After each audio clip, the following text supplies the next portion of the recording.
where I want to start, dude, is like, for anyone listening right now, Ran's actually had this idea. She asked me, Trav, have you had any past clients on the podcast before? I was like, I haven't actually. Maybe this is something that I need to do. And I then was like, well, let's sit down and have a conversation. So for anyone listening today, this is Rani Curry, and she's an in-person and online PT down the Gold Coast, and also does a lot of mindset, nervous system, breath work, jack of all trades, incredible at what she does. But there was a version of you that existed before the fucking self-development world. So where I want to start today, dude, before we go through the journey we went through together and everything you've been through, can you remember back to a time when you weren't doing this shit? Like, who were you? Yeah, so the time that like when you kind of mentioned that like this is where I want to start, the first time I went back to was when I was 14. And that was the first time that I'd seen a psychologist. I've been in and out of traditional therapy since I was 14. Between 14 to 18 or maybe 19, in and out across the years. So that's kind of where my mind first went. And then I can kind of touch on what it was like, I guess, after that when I was in my adulthood, or do you want me to start in my adulthood? That's perfect. So what I'm going to do during this is there's probably going to be moments where I might cut you off or jump in, because I want this to be really like, I want to dissect this the best for people to hear, like, because there's a moment there that already my brain goes like, what were you doing psychology at 14? Yeah. Because first of all, most people are terrified of that shit. So how did you not only have the courage to do it, but what were you going through, not specifics, to have to do that sort of stuff? Yeah. So it was something that I probably didn't necessarily want to do. I resisted it quite a lot. It was something that my mum had kind of suggested to me. I had a challenging relationship with my dad, and I'm not going to go into like specifics, but I had a quite challenging relationship with my dad growing up, and we would just like really like clash. So that was going on. That's the main thing that I can think about at 14, because the relationship that kind of then came after that, I was probably a little bit older. That probably came about, maybe I might have been 15, because it started with dad. And then the relationship, or my first relationship that I got into when I was like 15, was super, super toxic. And I remember going to therapy, and she wanted to talk about dad. I was like, why am I talking about dad? I'm not here for him. I want to talk about this guy that like what the fuck's going on? So I guess around that time, like I had little to no like self-worth. Like I was definitely a very confident kid and like quite sure of myself as a child. Like I just said whatever the fuck I want, like very much how I am now. But there was a period of time where I just was, super repressed, and I would like second guess everything, no confidence, no self-worth. And I guess I was just, that first relationship was just pretty fucked. Like, how did you navigate that? Because most little girls aren't like that. So how were you treated by the other girls? Treated? I didn't have a lot of close girlfriends growing up. I was usually friends with the boys. It seemed easier. Which, definitely a feminine wound there for sure. Evidence had shown me growing up that like I couldn't really trust girls, because the first boyfriend that I'd had, we were all in the same friendship group. And so I'd tell my best friend something and it would go back to him. So I didn't have a lot of trust in women. And so I felt like I could trust the boys more. And I always felt like I fit in more with them, because growing up I was quite like a tomboy. If we want to dive into trauma, I always thought that my dad really wanted a son rather than a daughter. So my dad's one of 8. He's got 4 brothers, 4 sisters. Was there ever any true evidence of him actually wanting a son? No, but that's a story that I created. That's a narrative that I created. And so it was like, I'll go out and chop wood with dad. I'll go on the motorbikes. I rode horses growing up, played a lot of sport growing up. Like I was more traditionally masculine, I guess, in that sense. So I didn't have a lot of like girlfriends growing up. I didn't really feel like I could trust them, to be honest. It's probably something that's not talked about enough, because how did you navigate that as a little girl? Because a lot of the time, like sisterhood especially, is having other friends that are female are quite important for certain development parts of a little girl. Do you feel like now, because of the way you've grown up, you've taken on a lot of maybe like male dominant beliefs and ideologies growing up with the boys kind of thing? Yeah, I think so. And a lot of the families that I would hang around with, like I'll touch on it quickly here because we spoke about it in the previous chat. But both my parents are business owners, so they were working a lot. So I grew up around a lot of people's families, and more often than not, either maybe there was a sister, but majority of them, it was like male friends. Or, they were raised on farms. So even the girls that I was friends with, probably more like macho, I guess, in a sense. So yeah, for sure. Like I think that there were definitely traits that I took on that were more so masculine. I guess how I navigated it, the first bully that I ever had was a little girl. So yeah, that was before I got bullied in my next school. And then it's actually funny because as I'm talking about it, I'm reflecting like it's actually been all three of the schools that I went to. You got bullied in different ways. Yeah, the high school was more so like not as intense, I guess, but there was a lot of like shame from other boys. So it was started as a little girl, and then when I was a girl, like I was around 12, the one we worked through, that was a boy, and the next one was from my very first boyfriend and then his mates when I was like in year 11. Because we're going to be going towards your journey, these things. Yeah. But I think what'll be really cool is like jumping timelines for seeing potentially some of those things that happened as a little girl. Yeah. What do you think has now made you be a certain way because of what you're going through? Yeah. So a thing that played out in all three of those scenarios was I would repress myself a lot. So you make yourself small. Yeah. So because I guess, especially being a younger kid, kids are so authentic. They don't have any mask. They just say whatever the fuck they want. They don't care. They're like, you look fat today. It's like, cheers, brother. Yeah. So I guess that I was super authentic growing up, and on some level that's triggered them, and then it's I want to make you smaller because you stand out and you're like a light. You make me uncomfortable. You make me uncomfortable. Yeah. So in all three of those scenarios, I definitely dulled my light a whole lot. I wouldn't say things. I wouldn't speak up because I was like, okay, I reflected as a little kid and gone, why me? Okay, cool. When I was younger, I was a lot taller. Like I grew quite fast. So I was like, is it? So then I would start, I'm sure you can probably relate. Even my, I had a hunch. Yeah, even my build, I wouldn't stand proud. Like now I'm average height, but when I was younger, I was, tall compared to my cohort. So I'd be like, okay, cool. Is it how I carry myself? Okay, great. Why me? Do I talk a lot? I'm quite chatty. Okay, what if I talk less? What if I say less? What if I do less? Will that take attention away from me? Is there, because we talk about shadows, right? Yep. Do you think there's a part of you that you still repress in the shadows to some degree that was there in the pure expression as a little girl? That, maybe you were a bit more expressive in certain ways. Maybe you could sing. Like, is there a talent or something that you've forgotten about? Singing's so funny that you bring that up. Well, as you say that, there's definitely emotion there. Slow down for a sec. Let's just be here. We know what we need to do. I want to make sure you feel safe enough to go there first too. Okay. Are you going to let me rap? Let's go. No, just where's this coming up in your body right now? I feel like here, and then it wants to go up. Do you want to go there? Yeah, we can go there. Yeah, okay, cool. Have you done this on a podcast before? No. Okay, cool. Because obviously, make sure this feels safe for you. Yeah. And you trust me, obviously. Do. Yeah. Just closing your eyes for a sec. So you notice it in your midsection. What's the color there? Blue. Okay, so you pick that up pretty quickly. Shape? Several. Okay, just notice it. Just take a deep breath. Just feel it. Maybe it gets a little bit bigger, a little bit brighter. Let it move. Let it feel. Let it do its thing. Just notice it. Is it starting to move upwards a little bit? It's feeling quite like it feels like it's gotten bigger, but it's like in my chest. Okay, so it's in your chest. So it's getting bigger as it goes up? No, it expanded there and now it's starting to shrink. Okay, sit with that for a moment. Is there anything coming up? Anything it wants to say? If it had a voice and it wanted to say something right now, just trust it. Saying like, why are you embarrassed of me? Ooh. How old is she? 5.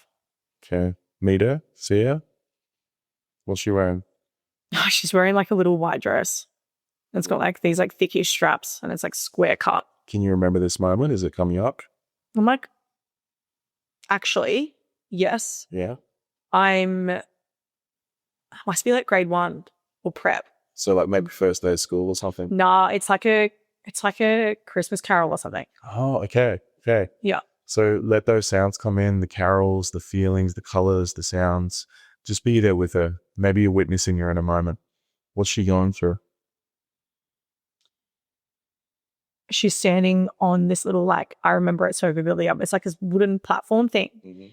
And it's like in the playground and we use it as a stage and there's all these parents and kids sitting watching me, and I get on to like perform a song and there are people laughing. Oh, okay. So what's happening in your body right now with that blue circle? That's getting bigger again. Okay, let it expand.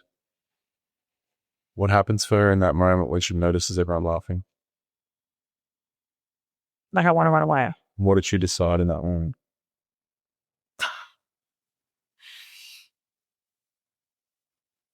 It's like that I can't perform or that I can't. Now as an adult, learning how to say it as the way that I would say is like I can't be fully expressed, or if I show this is embarrassing. Or there'll be people that laugh at me. So this is dangerous. Yeah. If I'm seeing people laugh, which leads to rejection, Yep. abandonment, not fitting in. So she decided in that day it's easier to run. So what happens if you meet her in that moment as the current self? What would you say to her? It's not something that I would say. I feel like I'd hold her hand and Maybe take her back there and stand next to her? yeah, and I'd do it with her. Cool. Do that. Just let that happen. Let it happen in your body. Just notice that circle. Notice your body. You're safe. I'm here with you. But you're in this. You're the one doing this. You're with her right now, a little 5-year-old Rani. You're standing next to her on that stage. You're looking out at all those people. But see her. She's looking up at you.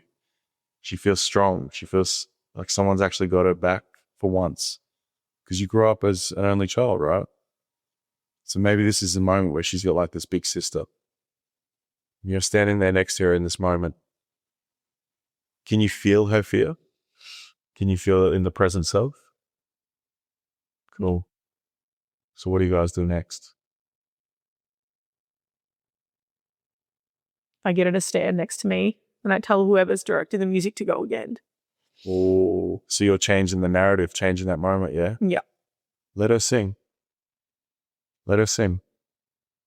Let it happen and notice that blue circle again. What's happening to it? It's gotten smaller, but it's still in my chest. Bring it up to your throat. Oh, there it is. Do you need to sing with her in this moment? What do you need to do? Do you know what's really funny? I have no idea what song she fucking sang. But what I'm thinking about right now is what I said before. I was like, if you like it, then you should put a ring on it. Cool. So she's having fun with that moment now. Does that moment feel different in your body? Yeah. What's happening to that shape and that feeling and that color? I'm feeling like a lot of energy moving through here, but it feels like it's A bit clearer? it feels like golden, or like it feels light. It doesn't feel Okay, cool. tense. So notice that moment of coming back to the present and what you experienced, then bringing her forward with you. Big yawn like that. Bringing her forward with you from that moment and having her standing next to you. I mean, how does that moment feel now to you? That story, that expression in your body? Feels a lot lighter. Yeah. Like even I feel like after every process that I do, when I open my eyes, like everything feels Right. yeah, and like elevated. I don't feel as like dense, because it's funny. The other day I was in the shower and I was listening to like Olivia Dean, and I'm loving like What the Olivia dude say? No, do you know who Olivia Dean is? Yeah. Do you know who she is? But like him singing that Olivia Dean song? I haven't seen that. Oh, it's so funny. Is it? Oh wait, and it's like, why is my water bill so high? Yeah. Yeah, so I'm really enjoying. I don't actually know if it's called "Don't Rate Me." I think it is. Yeah. But I'm enjoying like that song, and there was something else playing the other day, and like usually, well, when I was a kid, I definitely sung in the shower, but I haven't sung in the shower for years. And I got out of the shower and I was like, why haven't I like sung? So anyway, it's just interesting that you brought that up. So to close that out, what do you feel like you need to say to like just close that loop? What would you say about now how you feel about expressing yourself fully in front of people? It doesn't matter what their opinion is. What matters is for me. Yeah. I burped. Yeah. I feel like as long as I know that I'm true to myself and like I don't think it's stupid, I have fun with it, that it doesn't matter. It doesn't matter if someone else thinks it's silly. So what protector was created in that moment, do you feel? What protector? What the fuck? They're on timers. But that's interesting. I feel like there was like a level of like not wanting to be fully seen. Because that's definitely been playing out that I've noticed, not specifically with that, but in other areas. And for sure that was playing out. Yeah, because like, what did she decide in that moment? Like, again, like it's safer to run from this Yep. than stand here and express myself fully. I've even noticed it. Can I take this elsewhere? Even like on my TikTok, how we spoke about it earlier, like it's something that I really have fun with, and it's not even related to what I do. Blowing up too. It's so funny. So like I talk about sex on there, I talk about like dating on there, and it's, for me, it feels like more personal than business, and I just think it's really fun. Like it's a fun little outlet where I get to, it's basically brain dance or stories, and I enjoy that. Yeah. But it's really interesting what I noticed. It happened this morning. And it happens a lot at the gym. I get a lot of, oh, I recognize you. You're all of my For You page. And like, which For You page? It's always TikTok. I'm like, what video is it? And lately, it's been about dumb shit. But even noticing that for me, I'm like, oh, I noticed like, is that what I want to be known for? So even that showing up, I guess, in the protector thing is something that even happened this morning. Still worrying about reputation and CHC. So I'll reflect something for you that you did recently. You sent me this fucking hilarious rap. The first thing you asked me, like you said, you can post this, but the first thing you asked was like, give me the feedback. Did I? Yep. Let me know what the feedback is. Did I? So there was part of you still wondering, how is this going to be received? I don't have control over this. You know what's funny is I don't even remember saying that. So again, it's automatic, right? Yeah. So, and I would say from here, not to say this is here forever, we know this, but something in your nervous system may have closed out just then, and this fear response that little girl had, that might not happen anymore in your nervous system now, but you're going to have to challenge it to change it too. So now though, what do you do to challenge that narrative? The first thing that... I sing on stage. No, bro, the first thing that came up was like, maybe you do a rap about something and then you post it on like, doesn't need to be on like grid, but maybe it is on your story and it's not on your private and your close friends. Yeah. You know? But it was really... the early stage of facing the big fear. Yeah. Yeah. Which is good. Yeah. Okay, so coming back to your body, close your eyes for a sec. How's that blue circle? Go on. I was just thinking about something else. I was thinking about like big picture. I went from like little step to like on a larger scale, what does that look like? I definitely think that I've gotten better at it. It's majority of the time it's like talking about it in social media stuff. Like even the peptide conversation that I had, or because that original thing that I had, I guess a few years ago about me talking about anxiety, that was definitely wasn't the first time, but I think that was a big thing in my nervous system that was like. And this is the thing, like if you still had that nervous system response. There's no way I'd post half the shit that I'd fucking post. Well, the thing is, what'll happen, a lot of people will do is, let's say I get clients to do this, but I want them to do, like you just said, start at the beginning. What's a smaller version of it? Because if you try to do the big scary thing, you'll do it, but then there'll be this come down of like, fuck, I'm feeling so exposed. Let's run away for another 3 weeks. And you won't post again. Yeah. So it's like staying consistent after meeting that self and closing that loop potentially and seeing that story that was playing out. Because I'm assuming you've never thought of that. No. And this is like people think about like, how does this work? Like that. Like that. We check in with the body, somatics, bottom up, because the way I expressed it the other day really meant a lot and made sense to my brain. Because I'm like, there's games I play where you've got like a radio on your little hand. And when you're walking around in this open world, if you get close enough to someone sending out help, the radio will try to tune into the frequency. And this person will be like, help, we're stuck in the fucking bunker or whatever. And that's a new mission. What I'm finding with this stuff, when we're touching into like, where is that in your body? What do you feel? We're tuning into that memory that's stuck in your body. And then all of a sudden, the signal lines up with your brain and your body, and that memory goes, oh, fuck, that's what that is. That's what that feeling is. And obviously for anyone that might be sitting here and be like, oh, Trav, are you a somatic therapist or you were like all these things? I don't sit it. I'm not sitting there trying to like uncover insane trauma. We just met the moment. We met the pattern was created, the protector was created. You felt safe enough to go there. I was checking in to see if you're all good. We now knew the story, and now you've got this new thing that you can heal by doing actions now. Because how often do you see people just being aware in this space? I was just about to say as well, even my ability to answer the question like the ability that I have to go, okay, what color is it? Most people won't be able to do that. You know, so I was even just reflecting when you were talking then, even thinking about when I first got in this space and when I first started work and when I first start with clients, especially if it's their first thing, like you're not going to be able to reply that quick. And so many people overthink, like there's no thought process to that, like at all. It's like, this is what I'm seeing or this is the word that's coming through. Okay, cool. You know? Yeah. And I know because of the work we've done, Yeah. you'd be ready to meet something like Yeah. where someone who's maybe just started, which I've worked with them anyway. Yeah. Yeah. Because they're not ready for this level of work. Yeah. You'd be able to see that they're dissociating, they don't feel comfortable in their body right now. And like, you have to feel like foundationally they can handle this shit. Because have you ever seen that movie where it's like, the actor goes, you can't handle the truth. It's an older movie, but that's what's true for most people. Like we were saying before with Elle, if you try to tell something to someone that they're not ready to hear, they're going to defend, justify, push it away. So during your journey with me, do you feel like there was a lot of moments where I was touching on shit you weren't ready to be heard, but you still felt safe enough to face it?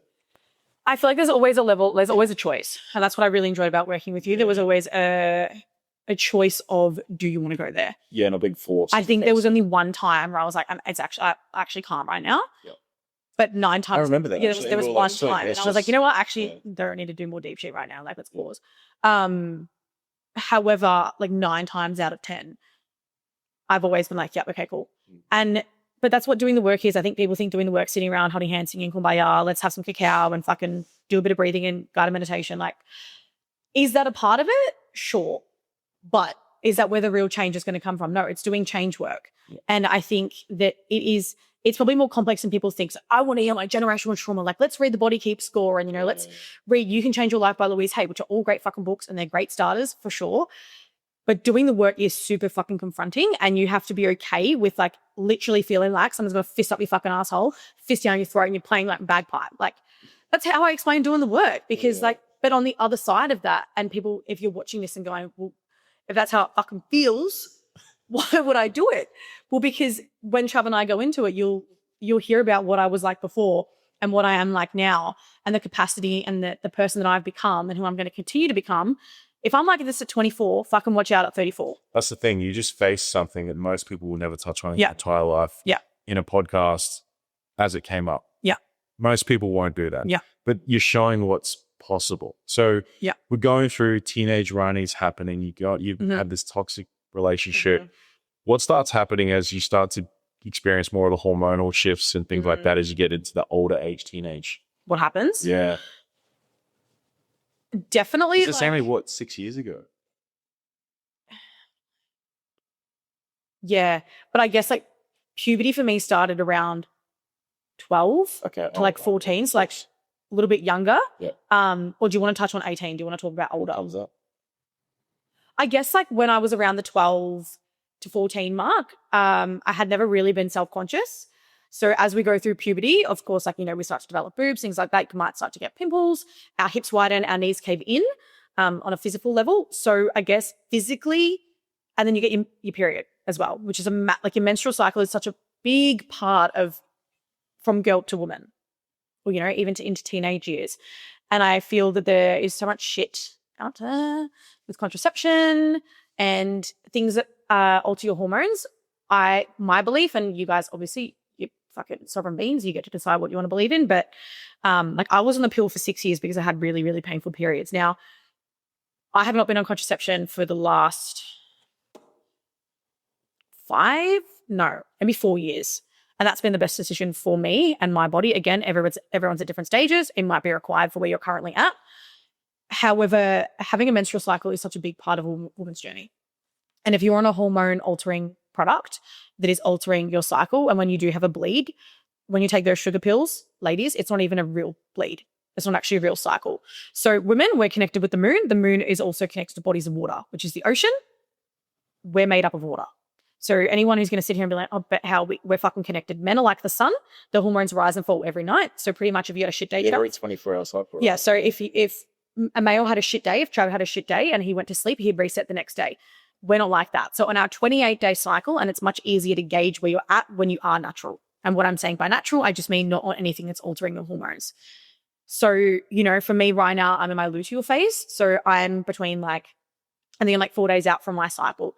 So I know, and again, you develop this as years, you learn about yourself, you learn about your body. I know that around this time I get more intrusive thoughts. I become like a little bit like my whole TikTok page at the moment. It's like trying to do your makeup in your luteal phase. And it's like they've got these ugly filters on, and the girls who have like double chins, but it's like when you're ovulating, you feel fucking sexy and you feel hot. So it's like the week before I felt hot as fuck. And now I'm in this phase where I'm like, I feel a bit more fluffy, like my skin's broken out a little bit. So you learn a lot about yourself in this time. So when you're a teenager, when you're going through puberty, you're trying to navigate that as well. It feels really uncomfortable. For me personally, there felt like quite a lot of shame. Like you're embarrassed. Like, oh, miss, like, can I go to the bathroom? Or, you know, I had bleeding through like a school dress one time, which happens to most girls. But like, you know, you can imagine when you're around little boys, like it's embarrassing. You want to hide it. So trying to navigate, I guess, all these new changes, I felt very self-conscious. And I hit puberty earlier on than most of my friends did. So if we want to talk about like psychologically what happened, it was like, I'm self-conscious. I'm a little bit embarrassed. I can't really talk to people about it because they haven't gone through it. Yeah, I guess that's what happened at 14. Do you have information? Because right now there's little girls and stuff that are scrolling through TikTok, right? I'm probably getting, based off the algorithm, this type of information. Yeah. Because it's not that long ago, social media was still quite prevalent. Were you scrolling through trying to find out stuff like that? So when I was in school, Facebook was obviously a thing. Instagram had just become a thing. YouTube? Not really. Wasn't really that popular, or at least, maybe when I got to like 14, 15. Maybe a little bit older, but that was like when I'd watch like James Charles and like all these like Australian influencers. Well, James Charles is American, but like things like that I would watch. I would never watch like all this dumb shit. Now I think there's a lot of information out there, especially on TikTok. Like TikTok only became a thing when I was like 19. So I'm happy that I was older, but I grew up playing in fucking like mud and shit. I grew up on like land. You know, I didn't really grow up scrolling until I got into my like, honestly, I think until COVID. And that's when I think everything kind of blew up and shit. Changed, so they were probably the changes that I was navigating the most during that time and just trying to fit in. When you were going through all that stuff, and then you obviously start to get closer to 20, having had those experiences during school and like the self-worth issues, what were some of the biggest things you were struggling with at that, like, you know, pre-adult sort of age? So like, we were like 18 to 20? Yeah, okay. So I graduated when I was 17, so I was a year, because I'm born in January, so I just got put into the year. Oh, so you're one of those kids. Yeah, so I graduated when I was 17, everyone had their license, and I was like, can I get a lift? Yeah. So what was happening for me? Around the 16 mark, 17 mark, even coming into my 20s. Again, I still struggle with self-worth. And so I put a lot of my worth into men. So it'd be like unconsciously, and there's so much unconscious programming in movies and stuff that you see it all the time. It's like, hey, how do I get over something? Get under someone else. You know, like genuinely, it's such a fucking thing. Probably not so much maybe in the movies now, but I went through a whole phase of like, I didn't believe that I was worthy and I wasn't fully confident. So I believed that if I got someone to sleep with me, then that meant that I was worthy. Yeah, I was wanted. Yeah, correct. Not really though, at all. But again, at that time, like I was only doing the best that I knew with the resources that I had, right? Didn't have a whole lot of tools in my tool belt. And yeah, a lot of confidence. And when I was around that age, I was doing a lot of modeling for like makeup artists and hairdressers and stuff. And I would always get like, you're so beautiful, you're so pretty. Like, how do you look like this at your age? But I never believed it. So even that was like. Is that from women too? Yeah. Yeah. Not men? I didn't really believe it either way, to be completely honest. And it probably felt more, I wanted to reject it more from women. Yeah. So yeah, still a lot of like confidence and self-worth, I guess, challenges. And for those who don't know who I am or my journey, when I was 18, I got diagnosed with a eating disorder. Now, Al and I were actually just talking about this morning. So I have a diagnosis with binge eating disorder, which I believe, hello, someone here? What the fuck is that? That had been playing out for years, but didn't really show up until I moved out of home. Interesting. Yeah. Do you think something triggered it? Because we know, like from my experience, even for myself, I went through it. Food was a very much big emotional support. Oh, for sure. Yeah. So I think that it probably had always been there on some level. I think it just got really exacerbated when I moved out of home because, you know, at home, at least I have mum there. Yeah. Like me and my mum are quite close. So it's like, oh, I could talk to mum about something, or I felt safe, I guess. But then when I moved out, I was fully on my own and I fully had to sit with like myself being alone. And I was like, oh, this is fucking weird. And Where'd then you move to? Melbourne. Okay. So their business was in Melbourne, but I am from a place that's an hour and a half away from everything. So fully, I guess, being an adult for the very first time, I was freshly 18. Like I've been 18 for like 1 month and I moved to Melbourne, you know? So I think even that, I was like, this is crazy. None of my friends have moved out. Like, the fuck? I barely know how to cook chicken. What made you move out? I had an apprenticeship at the time. Yeah, I was doing hairdressing. So I did that for a couple of years. Yeah. So I was working in the salon when I was in year 12. So I graduated, but I didn't do exams because I've always known that I'm never going to go to uni. Yeah. I spoke about this in a recent post that I did, but it didn't make sense to me. And I do wonder, coming from a family that are business owners, didn't make sense to go study for years and years and years, then to start at the bottom of the food chain. Fuck that. So I was like, what if I could just create something? So I always knew that I wanted to build a business. I just didn't know what. And actually for a while there, I did think it was going to be open at my own salon. So I was like, cool, I'll, you know, work in the salon in year 12. Once I'm graduated, I did my apprenticeship for a bit. And then, yeah, left that when I started doing fitness stuff. But then I was like, cool, I want to open up a salon by the time I'm 21. You know, so I've always had that. I just think it hadn't developed. What do you think? Do you think it's, like you said, being in the environment of your parents being entrepreneurial that made you want to have your own thing? Well, they had their business long before I even came around. Yeah. So if you think about unconsciously what I've picked up on from forever, all I've heard is, and then again, there's pros and cons to that, being a child, but always spoke about his business. So my brain's gone, oh, okay, I guess I'll do that. Yeah. I also fucking hate following instructions from people. I think I can do something better, or I think I can think about something differently. So yeah, I've always wanted to be a leader, and I was okay for a while, maybe as a leader of someone else's business. You know, I managed a gym when I was 19. I only did that for a little bit because that was absolutely fucked. So I was like, down at Melbourne too. Yeah. So I was, again, I talked about this in the post that I did the other day, but I kind of spoke about how I got into coaching and running my own business that I started when I was 19, because how many people do you know that start something at 19 and continue to do it? My business is 5 this year, which is pretty fucking insane. Congrats. Thank you. That's cool. Because it's 5-year mark, what they say is like most businesses. Mate, me and my accountant, I have been on over the years. I've been on many calls with my accountant being in tears. She's like, Rani, you just got to get to that 5-year mark. And I'm like, Liz, fucking better get there, bitch. Yeah, like, I think mine's next year, I'm pretty sure. Hell yeah. So, yeah, I basically spoke about how I was doing my apprenticeship. I'd go to trade school. I was studying my cert for AIM4. You know, so I was managing 3 jobs at a time. I was casually working at the salon, and then I was working at a boutique gym doing one-to-one. So legally you can do that if you're with your Cert 3, which is group fitness. If you're studying Cert 4, if you have someone who's done their Cert 4 there, which the owner of the gym, the studio, was there. And then I would work casually again at F45. Now, I just turned 19. I'm 19. And the studio manager of the F45, there's like a brother and sister studio. So the couple are in 2 studios. I was working at one. One of them, the manager was moving to go manage one of their other businesses. So it left a management position open. Okay. And I was like, oh yeah, like I just assumed like kind of like the second in charge will take it. But he was also moving with the other, was a Pilates studio. He was also going to move there as well. I was like, okay. So that's interesting. Cool. Well, I'm sure they'll find someone. And then I got thinking about it, and it was at the Christmas party. We're all a little bit tipsy. And someone made a joke about it. And I was like, about me, like, oh, like, what if you did it? And I was like, well, like, pretty young. I'm 19. Like, I don't know. Like, yeah, but like, I know that I've got a good work ethic. Like, I know I can grind. And, oh yeah, maybe you should think about it. I was like, oh yeah, like, kind of random. Anyway, they planted a seed, and I thought about it. And eventually the owner called me and approached me with it. And I was like, can I like think about it? Spoke to my parents about it. And they kind of were like, you know, if you do want to have a business one day, like, because at that point in time, I hadn't registered my business yet. It was after the management that I did. And I said, you know what, fuck it, I'll do it. I did it for 4 months straight. My mental health was absolutely fucked.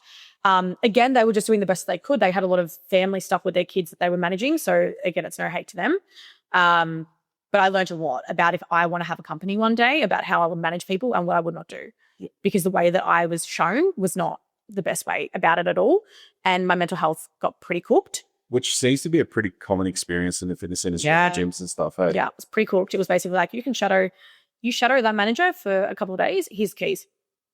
I had to learn sales, marketing, client revenue. How can I build relationships with all these people, keep retention, bring new people in? Oh, by the way, you also need to manage your training, my eating, my emotional state. And because I was so fucking stressed all the time, that's when my eating got really fucked.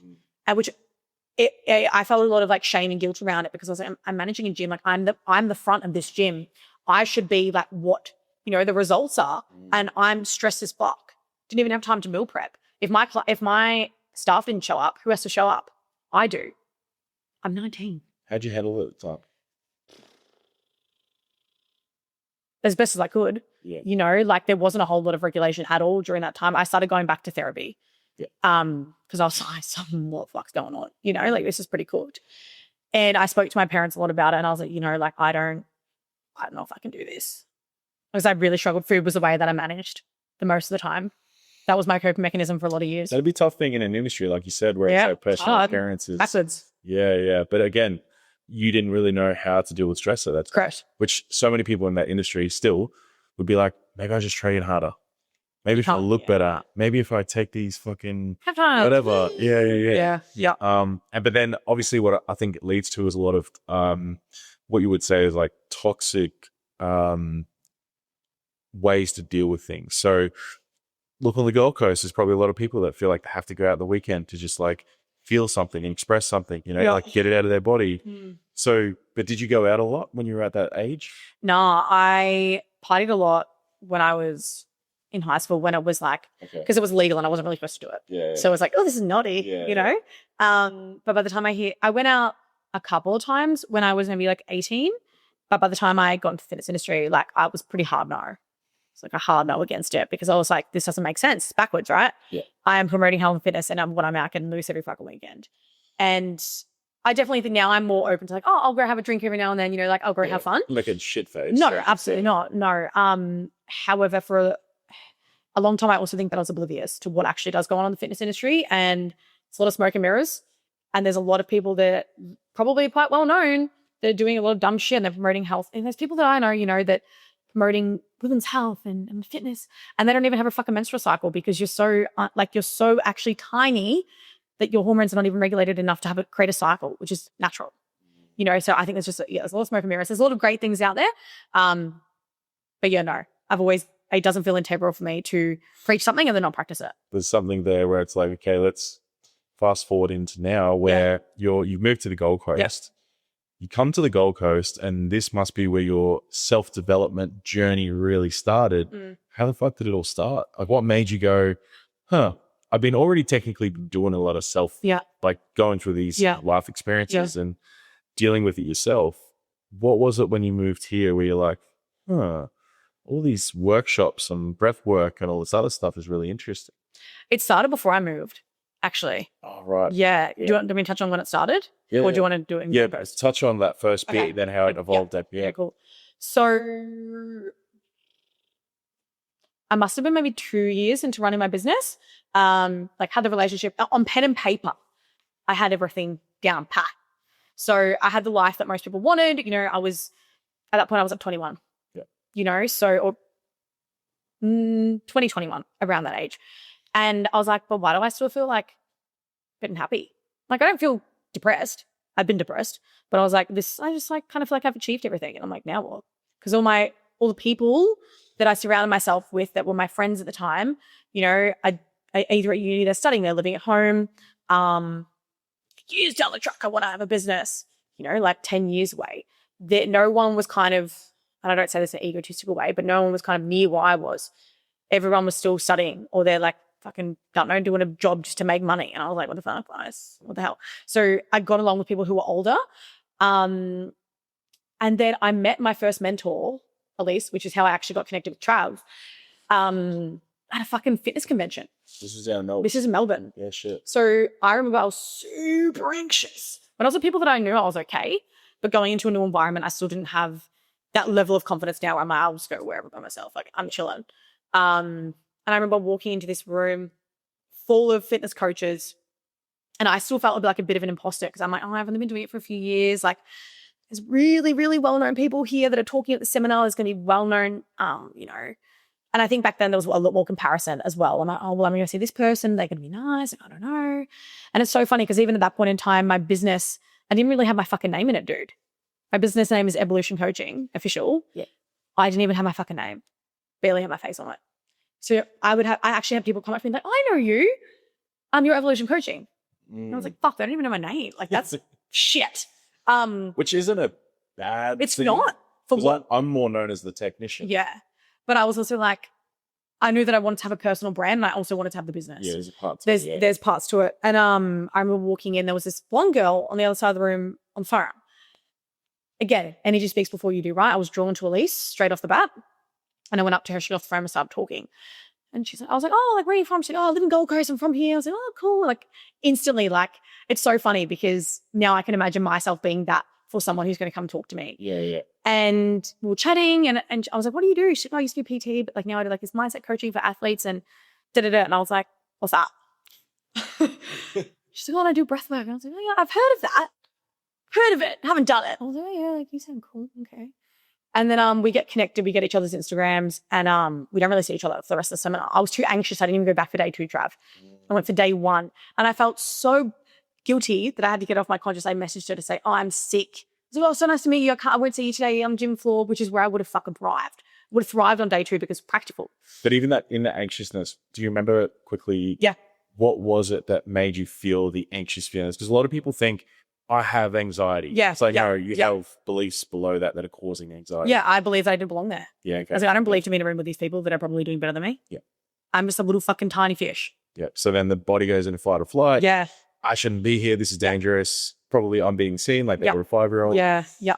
All the different things. Hey. Yeah. So I was just very like, what the fuck? And so for me, I knew from previous experience, if I can just connect with someone, I should start to feel a bit more comfortable. And then at least I have like, I made a connection. So listen, I'm not fucking, because Not alone. yeah. And also when I'm connecting, I'm not fucking thinking. Yeah. Do you know what I mean? Yeah. So yeah, I guess that was the first thing. And then she started posting about stuff. And I was like, oh, like, I'm very good at talking to her ideal client because she was like talking to me. And I was like, oh, okay. So meeting her, and then I eventually worked with her over at least for maybe 6 months there. So having like, I guess she was the first thing, but prior to that, I worked with a hypnotherapist. And then before that, I'd seen a psychiatrist and a psychologist. So I'd done a little bit already. The hypnotherapist was great. I feel like he was the first. He did somatic. Like brother is definitely an ex-shaman. He was elite.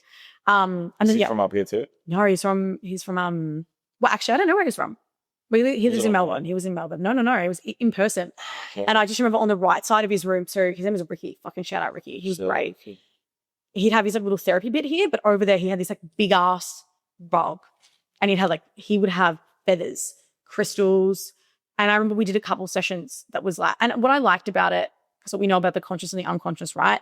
Unconscious is going to protect you. It's going to repress memories that you don't feel ready yet to deal with. And so what is great about hypnotherapy, I was so fucking blocked that consciously I would shut down. And I would can't remember, he had a specific name for it. But I was like some top percentage where I would literally have amnesia after the hypnotherapy sessions and I just would not remember it because my conscious mind was like, I'm still not fucking safe yet to remember this. But he would do work directly with the unconscious and he would tell by like, I remember it was a finger movements. He'd be like, when Rani's, if this is a chair, it'd be like when Rani's mind is, listening and ready to talk, like my fingers would twitch. He'd ask for a finger twitch. My body would give him the signal. And then I would just not even it's like I was dreaming. Yeah. And then I come out of it and I'd be like, I don't fucking remember. But there was this one time I remember I was standing on his big ass mat and he's like, now in this, he explained the process, obviously asked my consent, like, are you okay to do this? Blah, blah, blah. And he's like, you're going to fall. And you're going to fall and I'm going to catch you and I'm going to like drop you. And he was asking, I don't even remember the questions he was asking, but my body started swaying. I was swaying, I remember. And he was like, he had his fucking sage. It was like feathering me and shit. And at this point in time, I was open to spiritual stuff, but I remember being like, this is really fucking weird. Like, what's going on? We get the feather. And he would like brush it, like all like, yeah. And I'll be like, what's going on? But I was like, just trust it. Anyway. And so that was the first thing. So then by the time I met Elise, I was a bit more open to it. And then I found Cool to Be Conscious, saw an ad. And then I went to their breathwork thing. And it was, I worked with Elise and did breathwork at the same time. And I was actually also seeing the hypnotherapist. I was doing 3 things at once. So I was seeing hypnotherapist, I was doing mindset with Elise, and then I was doing breathwork every chance that I could get.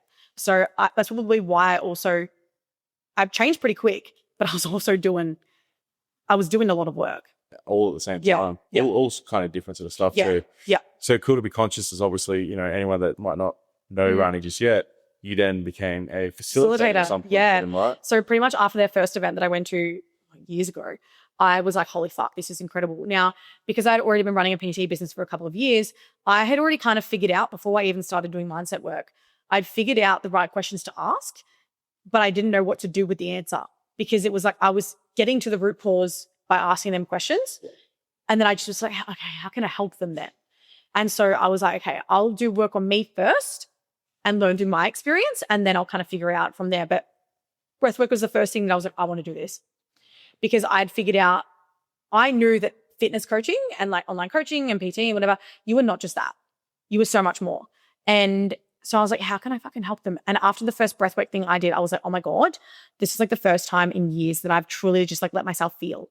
Even though I was shitting my pants and was also feeling fear because other people were crying around me, I was like, what the fuck is going on? I still felt because I was numb as fuck for so long. And I was like, am I literally heartless? So after that, I was like, I remember asking them, I was like, how do I become what you guys are? Because I was like, bringing this into my business would be fucking elite. And then maybe 6 months later, I put down a deposit to do my training with Could Be Conscious. That I didn't actually end up training with them until 2025, but I did breathwork training before that in back end of 2023, started 2024. Yeah. So yeah, I became facilitator for Could Be Conscious. If you, like, people might know me from that. I did travel around like Queensland quite a bit and run events with them. I've kind of like, I pull back from running things with other companies at the moment. I'm just doing my own thing right now. Unless people hire me.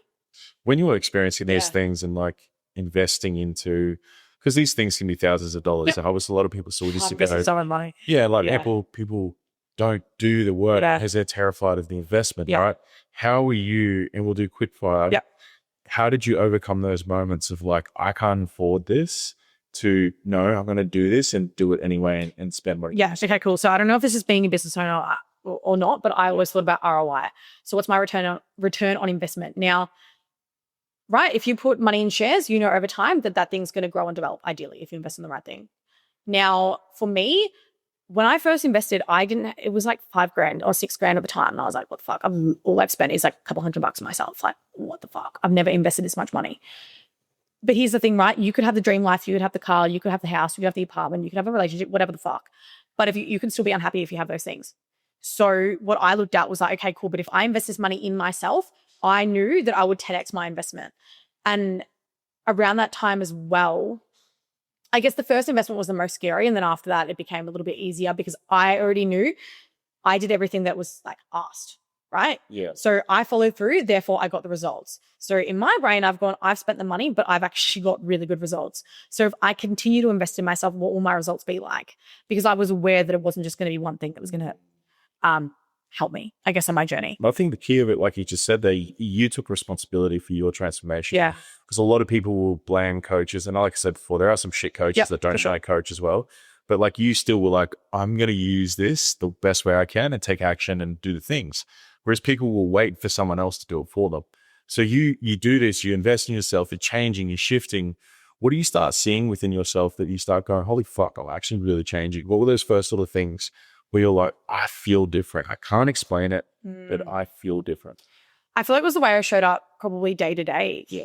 I feel like for years there I probably had to put on this false sense of like a mask. Yeah. And I'm doing really great. But I actually genuinely did start to feel great. Yeah. And I was like, I don't have to lie and like say that like I'm doing so well and like I'm not. It was genuinely like I would wake up. No, I booked it as fine. I would wake up and be like, oh, actually, I'm excited to get up out of bed. I'm excited to go about my day. I think that was really the biggest thing that I was like, may not seem like a big thing for people, but I woke up and I was like, oh, I'm actually excited to go do this. That's actually a great indicator. Yeah. That's one of the first things I say to anyone. I said to Dean yesterday, I said, honestly, bro, people think that when you start doing this work, you start making more money and all this. These all other things happen. But it's how your day starts. Yeah. You go, I wake up feeling fucking happy. Because I remember when I first was going through my shit, I used to wake up and not want to get out of bed.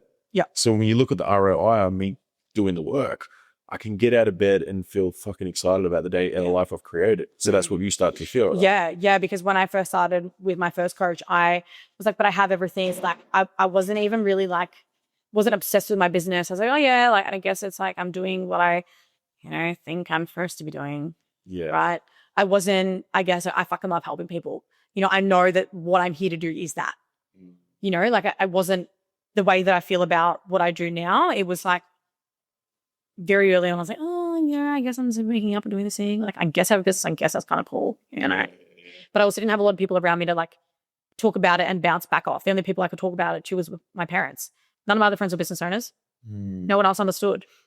So that when people say, oh, like get yourself around people that are like you, most people will probably find that really hard to find that, especially because you move to a new city. Yeah. So to be honest, in Melbourne, I didn't really have many business owners friends. I feel like Elise was probably the first person that I was like, oh my God, she gets it. Yeah. And then Al and I had met. So Al was one of my really close friends and we lived together. But Al didn't even have a business back then either. So it probably wasn't until I moved here did I meet people. Or when I went into the NLP, that's when I was like, oh, there are other people like this. But I had always found that I was usually the youngest one. Do you find that when you got up here, the transformation was really fast? Like it was a constant workshops, constant growth, constant coaching. Yeah. Because did you go to more like retreats and stuff up here? So when I was in Melbourne, I'd done one retreat. And then I actually manifested free Tony Robbins tickets, which was fucking lit. Cool. And I went and saw Tony, which I think will probably be his last Australian tour, which was a couple of years ago now. Went and saw Tony Robbins in Sydney. And then I had NLP just after that. So then I flew Gold Coast and I was here for 3 weeks. And I was meant to do someone else's workshop here that I was like, fuck this. And I paid money for it. And I was like, I'm not doing this. Was this after NLP? Yeah. It was straight after. Be cooked up. Straight after. I felt fucking great. Yeah. And he was asking questions and I was just like, brother, like, and I was like, look, like, I just thought we just did NLP. Like, I didn't realize that because I didn't know, right? So then I was like, look, like, he encouraged me to come back. And I was like, dude, everyone else is in this shit. I feel fucking great right now. I don't need to come back here. That's fair. So anyway, that was where I was currently at. And then, I'd only recently decided to then move a few months before that. And then, once I moved here, I was blown away by like every weekend. I mean, if you really wanted to, you could find something on every night in Gold Coast. Yeah. There's always stuff going on. Yeah. So when I first moved, I went through so much stuff, probably for the first, like, honestly, maybe the first year. Yeah. Or maybe like the 6 to 9 months for sure.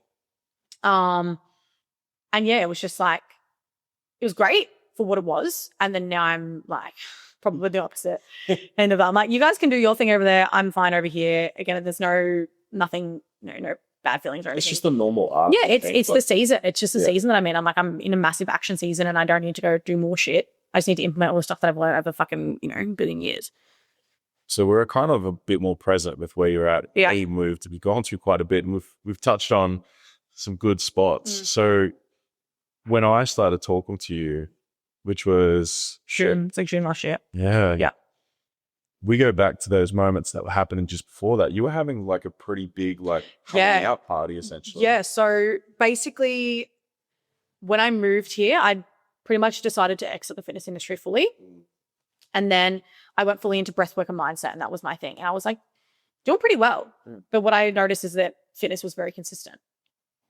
But mindset, I don't actually want to have the same client for years and years and years and years and years. Whereas fitness, your goals and things can change, but you can probably coach them for a little bit longer. Longevity than you can with someone who needs like the way I work with you. Yeah. Right? Like I don't want to be doing it forever. So basically I exited it, then went fitness, did mindset and breathwork. And then I realized that people who need help with mindset and breathwork also need fucking help with their fitness. So I was like, what the fuck? Back to square one. So then I was trying to implement them together. And I was like, really? Like it was confusing. I was like, I don't know how to do this. Yeah. Fast forward now to this year, it took me a while to figure out kind of what that looks like. But when I met Trav, I was around the time when they had almost fully, but like really blended together, but I was still like kind of half in, half out. I wasn't sure. But I basically ran a big event in the Gold Coast in June. I had a highest cash month and sales month. And I was meant to be feeling fucking elite. Like I had team, like I did like sales at my first event, first big event. It was great. I was like, oh my God, I'm one of the whole big selling dogs. from stage Brother, I'm one of the experience. big dogs. Like I've done it. I've sold from stage. Like those people ran to the back of the fucking room. They did. They ran. If you're ready now. Run to the back of the room. People, you'll get it if you get it. If you don't, it's okay. You know, don't get it, that's fine. So I did that and I was supposed to be feeling amazing. And I had pushed myself so hard. I was like, I just need to get to embodied, which was the event. I was like, I just need to get there. I just need to get there. I just need to go there. And I fucking got there and I did it. And it was like an out of body experience. Like, this is fucking incredible. But what came after that is something that I didn't expect at all, was the fucking come down. Like, I've never really done drugs, so I don't really know what a real come down feels like, but it's what I can imagine a come down would feel like. I felt like fucking shit. I felt like I was so hungover, like the body aches, the headaches. I got sick. And I remember seeing like Trav had worked with some people that I knew, and I was like, fuck, I think I need to like, and I knew Trav did like one-offs, and I was like, okay, cool. So I started messaging him and we did a one-off. And he's like, all right, you know, have like 3 things you want to talk about. And I was like, business, business, business. And we're not going to talk about anything. And we're not going to talk about any of that. So, you know, I can't even remember what we spoke about. But what I said on the other conversation that we had earlier was like, Trav was able to see what was going on so fast. And usually the symptoms that you're presenting with is actually not even the root cause. And it was like, what I was presenting with was X, Y, Z, but that's actually not the problem. The problem's over here. You know, so once we done that first call, I would like to think that I'm a pretty quick processor, especially as time's gone on. Yeah. And it's like the biggest advice to anyone who wants to get faster at processing shit is like, drop your fucking ego. Like, you got to drop it. And I had to be like so for real with myself to be like, I've done years of work and this is playing out like fucking sick. That was probably the coolest part working with you in the start, especially because I noticed, and this isn't me just trying to be like, I'm a fucking technician. You hear the same line, Trav, I've already done so much work. I feel like I'm starting again. Yeah. So no, it's just a different version of the journey. I touch on different things that the other coach might have not touched on. And that's fine. Like, I'm not judging anyone else that's been with you before. They might have been just carrying away the layers that were necessary for you to be ready for me. Yep. And you saw that straight away. Yep. Like that one piece of string that was pulled. And you're like, what the fuck?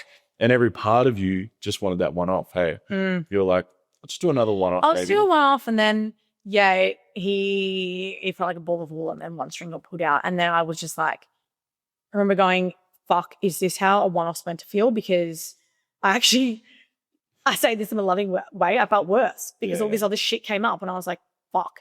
But I also hadn't had a one-to-one coach in like over 12 months. Yeah. It had been a while since I had. It'd been a while because I'd been doing so much group stuff that I was like, yep, move through this. No one sees you the way a coach does when you work with them one-to-one. And I was like, fuck. And that whole story of like, do I want to invest money again? Yeah. And I was like, do you know what? Like, you know, how do you go back and forth with yourself? It's like, it could be different, but it can be. If you decide that this is going to be different, I'm going to fucking drop my ego and go, you know what? Just shut the fuck up. Because I had done retreats or done things where I get fucking defense. It doesn't get me anywhere. It delays my progress. So I learned pretty early on just to fucking cop a punch in the face and face it to move through it faster. Yeah. Because otherwise I can sit here and go, nah, this isn't going to fucking get me very far, is it? There were definitely moments like that in the sessions. I would say, yeah, but they were brief, Travi. They were good. They were brief. They were good. Like, because I'm used to it. Like I know based off your body and how you're responding where you're at. I need to know that for where we go. I feel like with the few times that did happen, fucking happened at retreat. I was off it. Oh. I want to talk about that in a second, but I knew, and I know you knew, that I was in the moment. It's really hard to see it because I was so fucking triggered and so angry and super resistant. It's very rare that I get like that. But when I do get like that, we know that there's something else on the other side. But when I'm in it, I'm just like, fuck you, can't. Yeah. Fuck you. But I remember at retreat, I was fucking off it. And we were doing like, I don't know, I went all fucking like, I've done the work. Fucking done the work. I know what this process is, blah, blah, blah. But I didn't understand why I was so in it and so activated and angry that I was like, I'm just going to go for a sleep. I'm just going to go for a nap. And then, I don't know, someone asked for something. I was like, I don't want to do that. And I remember we moved into this like, Am I able to share like not about people? Oh, yeah. We moved into like this sexual home embodiment Yeah. piece at retreat that Travis' partner ran. And I remember you had left the room, but I was super resistant to it. And I was just like, didn't want to fight. I remember didn't want to be there. Like, if there's any of you that feel uncomfortable because there's a man in the room, let me leave. Yeah. So, but even after you left, I still was like, I wasn't moving, and like everyone was having a great time. Everyone was like laughing, and I was like, what the fuck? And I remember standing there holding myself, and I just like broke down, and my body was like full shaking. And I remember I was on the ground, and then you came back in, and there's a photo of it somewhere or a video or a snippet of it where all of you were like putting your hand on me. And I remember just being like, what the fuck? Because prior to that, I was super angry. And again, this just goes to like a body show score because I couldn't intellectually, and this is why somatic work's so great. Intellectually, I didn't understand what was going on, but you don't need to move through something. It was like just before when I moved through that fucking scene thing. I don't need to intellectually understand what's happening for me to be able to move through it. I think we've talked about this, but when you look at it, like for a little girl that had quite a lot of wounding around women, around all women. Yeah, that's true. Yeah. Going through processes, being seen, being felt, and you wanted to be the tough guy, you know, like, but I've already done all this shit. I'm further along than these women, and, you know, all this sort of stuff. So there probably would have been a lot of potentially self-comparison, self-hatred. Why the fuck am I still here? Yeah. And then also, like you said, your body's activated because you're around what potentially has been hurting you most of your life, especially when you talk about the feminine wounds that you had. So a mixture of those things, but even just the sessions before that, because anyone listening, I'm sure people are going to be listening, it's going, because I think a lot of people still think like, what does Trav do? Like, I feel like I still get that question. I'm like, it's not as fucking complicated as people think. Yeah. Like it's intuitive questions that most people can't ask. Like I'm picking up on things that I'm sure no one's really asked you before. But what is it about me when you first started where you're like, okay, Trav can take me where I need to go? What is it that you felt, or what was it that I did that helped you truly like shift those bigger blocks at the beginning? Great question. I feel like there was definitely like an energy kind of about you that I was like, there's something about Trav that I can't really put my finger on. But then once we got on that one-off call, I feel like you're certain. Like I know where we're going. Yeah. And so I feel because you had so much certainty in yourself, I was like, oh, why wouldn't I trust him? He knows exactly what he's going to do. Yeah. So that's where I'm going to go. And then I feel like even just the way you guided through the process and everything, and there was definitely a level of me that had to trust you because I had not really done much work with men. That I was like, true. I don't know. But I'd already met you. I'd met you like 2 years prior. Yeah. You know, and we'd been in contact over socials over the years. Yeah. So I already kind of had some trust with you. But I feel like certainty is probably like the main thing that was coming up. It was like, I can see what's going on. Yeah, I know what we're going to do. I was like, okay. And in those sessions and in between, I think honestly, some of your biggest shifts happened in between sessions. Because what did it feel like, even though you were going through life, having someone that it was in your pocket that could actually support you and almost like borrow that co-regulation piece of steadiness from another person? Yeah. Did that help you shift a lot in the beginning? For sure. So I think that when you're doing it on your own or when you maybe don't know how to utilize coaching, because again, I'd been coached prior. So I was like, I know how to I'm paying for this. I'm a milk it for what's fucking worth, stuff, you know? So the second something would come up, I'd be like, hey, Trav, I just noticed X, Y, Z.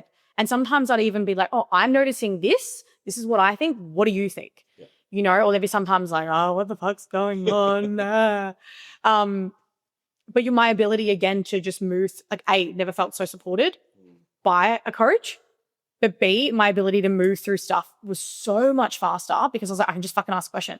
Yeah. Rather than having a psychologist having to sit here and then wait months and months and months. You'd be like, oh, I'm just noticing this. But because again, I've been out of traditional therapy, right, from 14 to about 19. You fucking have to wait. Now, when I got older, all the COVID bullshit, I had to wait like 2-3 months in between my appointments. So cool. Maybe by the end of the session, I'm getting a bit emotional. I'm starting to open up. And by the time we come back around, brother's got her fucking walls back up. I don't want to talk about anything. And I'm repressed again because it's been too fucking long since we opened Pandora's box and now I've closed her again. Do you know what I mean? Yeah. So it was like really cool because I was able to stay open and go, okay, yeah, go. But also I think that I'm really grateful for all the work that I'd done previously because by the time I got to you, like fucking tell me how it is. Just tell me. Just fucking punch me in the face. John. And sometimes it would hit you and you'd have to go away for a little bit, avoid me a little bit. But that's totally normal. Like, hey, homie, just checking in. I'll be like, yep. Yep, fuck you. Still pissed off. And that's the thing. Like, I always wanted to make sure you guys, when I do hit that point, Yeah. it's like I want to make sure you've got the tools and resources within yourself, first of all, to move through it. But hey, I'm still here. I got you. It's all good. I also think just on that, I think as well, and something that I do with my clients, and I know you do it as well, and you touched on it, I think in the other conversation, it's like, depending on where the person's at in their journey is probably how hard you're going to hit. Yeah. You know, like some of the stuff that we've spoken about, and even the things that we conversate about, I'm not going to go and ask my client who's, they're just starting their journey. I'm not going to ask you that. Yeah. You're not ready for it yet. Absolutely. I think there's a time and place for it. I think I'm grateful for now is that my marketing and everything I do is pointed towards you guys. Like someone that's already done the work. Yeah. Someone that's already at a point where if we bring up something, you're not going to fucking collapse and fall apart and want to kill yourself. Yeah. Because there's probably been moments in my coaching journey, again, incomplete human, I was so passionate and I'm like, I can make people change things. Yes, I've been the same. Yeah. And I'll probably push them too fast, too hard, too early. Yeah. And they still had amazing transformations, but you get avoidance gaps of like hours to days. I remember one person even literally 2 weeks. Wow. But again, the dissociation and the closing down and the freezing and fawning, whatever, I didn't take it personally. I was like, okay, I know I need to just be there and help it feel okay. Eventually they came back, we closed out, all good. But same thing, dude. Like I've got to the point now where I've had to cut my teeth a little bit and see what works and understand this game. Because again, I do believe, and I've seen people talk about where the coaching industry is kind of cooked. It is. Like it's unregulated. Anyone can really come and be like, I'm a fucking coach. And I understand most people have good intentions, but we still have to like get to a point where we understand at least like the nervous system and not be re-traumatizing people and open up shit that they can't deal with. Yeah. And I think working with you really showed me that this is what's possible when someone can handle this stuff. Yeah. This is what I want to work with. Yeah. Like you set the standard for holy shit. Is this how fast I can help people shift and change when they're ready for it? Yeah. And you saw it, dude, in your journey. Like, as you said, you went from running this big event to like, I made it to, wait, no, I haven't. This is fuck. My nervous system's cooked. I just did something that was terrifying. Let me just shut down again. And here you are, what, like 7-8 months later? Yeah. Yeah.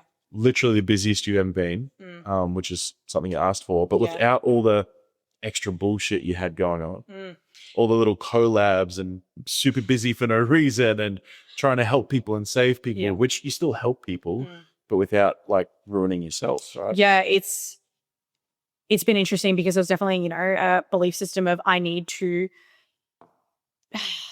be busy. I need to, the whole like networking, that's how you're going to go business. That's how and like, I do believe a network is important. And when, I was reflecting the other week about Al and I, talk about when we wanted to do our podcast, I sat down and I wrote down all these names about people that I know or that she knows. I was like, holy fuck, I've actually made a great network and I know a lot of people. And that's great. And, I'm probably slowly getting to the point where I get to utilize that. But I feel that there's a lot of stuff, just do things for free. Don't charge because it's an experience. Yeah. And I think that, again, like even the conversation we had earlier, how you have to earn your stripes. I think there's a level to that. But I was fucking doing shit for free for no goddamn reason. I've been doing this shit for years, even before I knew that I was doing Time it. to get paid. So it's like, do I do what I do because I'm passionate and I love it? Fucking oath. If money wasn't important and I didn't need it to do things, sure, would I do it? Of course. However, money is important as well. Absolutely. And really charging your worth is also important. So, if we want to even talk about where I was at in fucking June, I was fucking collabing left, right, and fucking center. Basically running a lot of things for other people that I didn't need to be doing. And not getting paid what you should be getting paid. Not getting paid what I should be paid. I was in a living situation that served me for where I was at, but wasn't going to be ideal for my next kind of, I guess, evolution. We had briefly spoken about maybe you want to start dating. And I was like, I was still quite resistant to it. I was like, I don't know about it. If you fast forward to where I'm at now, we've been living in this building for like probably multi-million-dollar building, I'm going to assume. Like people, it's really, really nice. Ideal location. We're right near the beach. The type of people that live in this building is actually a really big thing as well. Because if we talk about environment, people drive Lambos, people drive G-Wagons, like whatever. It's not just about the fucking nice cars. Like they're nice, but it's about the quality of human that you have to be to have that. Yeah. And so if I'm in that environment, and Ella and I talk about it all the time, it's only a matter of time before we become that. And, you know, I look at my life and look at what I've done. Again, when I did that post the other day, I was reflecting a lot. And I was like, holy fuck, sometimes I'm like, I need to be further, no, which has its pros and cons. But I'm like, I'm fucking 24, can't. Imagine what I'm like before I'm 30. Like I plan on doing a lot of big shit before the time I hit 30. And it's only a matter of time. And sometimes, again, as business owners, I think and I'm going to talk about Al and I because we discussed this. It's like some weeks we feel like we jump in leaps and bounds. We're like, fuck yeah, like we're getting there. And some weeks it's like, fuck me, did I even fucking move the needle? Yeah. You know, but that's just what entrepreneurship is. And I feel like you really got to be built for it because it can be a fucking slog. You know, does it have so many positives? Of course it does, but you have to be built for it. Look at your capacity to handle stress now. This is true. Like if you go technically, like you said, what was June, July last year? You're nearly 12 months away from that version of you. Yeah. For a moment, just reflect on that version of Rani to Rani sitting here right now. How's the difference there? I feel like I really wanted to be embodied in everything, but I feel like I still fully wasn't. So like you knew the things, had the knowledge, but this thing had you caught. Yeah. And I feel that I just needed to get a little bit extra clarity on a few things. And I also had to believe that was genuinely possible for me. Yeah. Because I had built the evidence in every fucking aspect that I could do it. But what I didn't believe was that I could do it and then not burn out. That was the biggest thing for me. And it's like, I look at where I'm at now, you know, currently I'm doing like anywhere between like 27 to like 33. And that's my cap sessions a week on the floor. Yeah. And now I'm looking at, I want to scale online. Like that's my next thing where I want to go. However, I'm able to do that and I haven't burnt out. I'm not going to burn out based off the things that I've put in place to manage myself. And also too, like when we spoke about, earlier Trav asked me a question, like, do I have structure with my client days? Fucking oath. I have a fuck ton of structure. But then when I have my off time, I'm off. And there's no structure in that time besides off. You go back 6 months or so when we were working together, your biggest thing was filling time with everything you could. Yeah. You do realize that 3 weeks ahead, you'd said yes to 15 different coffee catch-ups. So your free day wasn't fucking free. Yeah. It was, oh, that's right. I committed to that thing I didn't even want to do anyway. So it's definitely not things nowhere near as bad as that. There are things that's like, oh, we haven't seen each other in like 6 months. Then we organize something a few weeks in advance because we're both busy. But to be honest, lately in the last like week, I've gotten to that day and I'm like, hey, and I've just canceled it. I'm like, hey, I actually like don't have the capacity right now. And even for me previously, I would have felt really guilty and be like, oh, but I have to go do it because I committed to it. No, bitch, you can fucking say no. And everyone's been super understanding. And if they haven't, that's actually not my problem. And it's also, you know, a great reflection to me to be like, maybe let's just see how I feel when I get to that week. But it is also a little bit tricky when your friends are business owners as well. And like, we got shit to do. What I find is that when you start making friends with business owners and life can change within the next 10 minutes, like shit changes every hour for me. So I'm mates with people, let's say someone like Charlie O'Halloran, shout out Charlie, one of the biggest gut health dudes in Australia. We catch up maybe once a month. But if we get to that point where we've got that gym session booked and then all of a sudden he's like, hey, brother, I'm so sorry. I've got to fly to Vegas to meet with Alex Formosi in a week. I need to shoot some content to have prepared for while we're away. Sweet, bro, all good. There's no big like, oh, this fucking pricky canceled on me again. I get it. Yeah. And he gets it and like vice versa. So I also understand there's moments where like last night, I was pretty cooked after the podcast. I didn't really want to go to the gym. I knew that if I went to the gym and then dinner, I'd be cooked by the end of it. But you know what happened? You feel great after the gym? Feel amazing. Yeah. I felt amazing. But also, it was more so, I said to Sammy, I was like, bro, I love you and I love the gym, but it's more so it's the human interactions that I know my neurodivergence, I'm going to be cooked by the end of that. But I wasn't. Because what I'm realizing as well, Rance, I'm changing. In 2 weeks, like I said, I've dropped 7 kilos. Inflammation's down. We know that when you feel better, you have more energy, more capacity. I feel amazing. So I'm like, I woke up this morning at 5:30, ready to come do this with you and Elle and breakfast with Drew. Yeah. And I feel good. This afternoon, I'll probably crash a little bit. But again, it's like understanding that, if as a human, why would you do this work? Listen to what Rani just said. Like, she has capacity to build a business now, a successful business, show up for friends, have better quality friends, not do shit she doesn't want to do, make as much money as she wants, live in environments she wants to be in, healthiest you've ever been, because you're now doing more of like a bodybuilding style training, right? Instead of powerlifting. Yeah. And you made that shift like that. You just decided. The training style is definitely different. And like, I guess figuring out what you actually want is also super important. So at the time when I was doing powerlifting, super, super empowering. And, you know, I loved it. I loved learning what I was capable of. Yeah. But also how much time, energy, and capacity powerlifting took from me or took from that area, you know, took away from other areas. So I'm not even in a deficit right now. I'm just sitting in maintenance, and I'm going to sit here probably for another few weeks to a month until Crystal and I discuss, like, and again, coaching should be a collaboration until we're like, yep, okay, cool, then I'm ready. Because when I'm not in a deficit, I have obviously a lot more energy. So my energy's gone up, my capacity's gone up.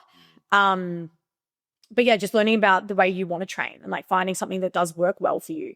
Because training 5-6 days a week doesn't work for me. Training for 4 has always worked for me. You know, like that 5th day is pushing it for me. Something someone's probably thinking right now, and I just had it pop in. Yep. So you're sitting here in this beautiful new home, and so you've like your whole life's changed in 6 months. Yeah. So why would people, like, what's stopping people, do you feel? Like they sit there and they're like, Rani did it because she's this person. She's Rani.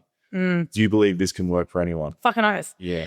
You know, if I just give you some symptoms as to even more than 6 months ago, you've got to remember that 6 months ago, Trav wasn't my first coach. This is not my first rodeo doing a bit of work. You know, if I fast forward back to before I did any sort of work, even, you know, before I say work with Elise or did NLP or breath work or any of that, that was the big stuff that really set me on my journey, that I really struggled like getting up and out of bed, to be honest. I wasn't really like, I lived a life where I should feel happy, but I wasn't really happy. I was feeling super unfulfilled in the relationship that I was in. Still not fully comfortable in myself or in my body. I also didn't really like even know what I fucking believed in. Yeah. You know, like someone be like, so what do you believe? Like, oh, I don't know. And I feel like because I didn't really know that well, if you were to say, hey, I believe in X, Y, Z, and you gave me your reasons as to why you believe in that, I'd be like, oh yeah, I'd adapt it. So I was pretty like, the best way I could describe myself was kind of like a caterpillar. You know how you could have a conversation, oh no, what is it? Chameleon. Oh yeah. That's the fucking one. Caterpillar. I just went with it too. I was like, oh yeah, caterpillar. Chameleon. Kind of like I guess I wouldn't walk in a room and just be the same person that I am around whoever the fuck. Be the same, be consistent. I'd probably walk into a room and be a little bit like, oh, you know, feel a bit anxious, a bit awkward. Yeah, like using food to cope. And I would just really, I would still dull my light to make people more comfortable. And when I say that, I mean like not say first thing that comes out my fucking mouth, you know, or not walk in and just be who I am because I'd be like, I don't want to make you uncomfortable. Like, oh, I'm sorry for taking up space. Dude, even posting content you want to post. Yeah. Literally. Mate, so for example, right, my TikTok is dumb shit, but I like talking about dating things that I've done, and I like storytelling. I think it's funny because I enjoy watching it. I'm like, this is fucking hilarious, you know? So for me, it's just this fun thing that I enjoy. And then, you know, on my Instagram's more serious per se.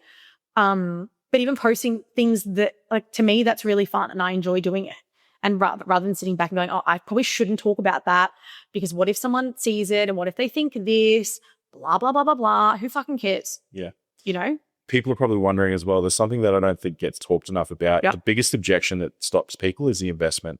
Yeah. So obviously it was a big investment. Yep. And I'm happy to say, are you happy for me to say how much it was? So Rani invested, it was 15K, yeah? Yeah, because it was retreat. Trying to remember. Yeah. So retreat and everything in there. So 6 months, 15K. And I'm assuming you've probably forgotten the weekly payments you were paying. You're just like, that's just another thing. Invest in that sort of money.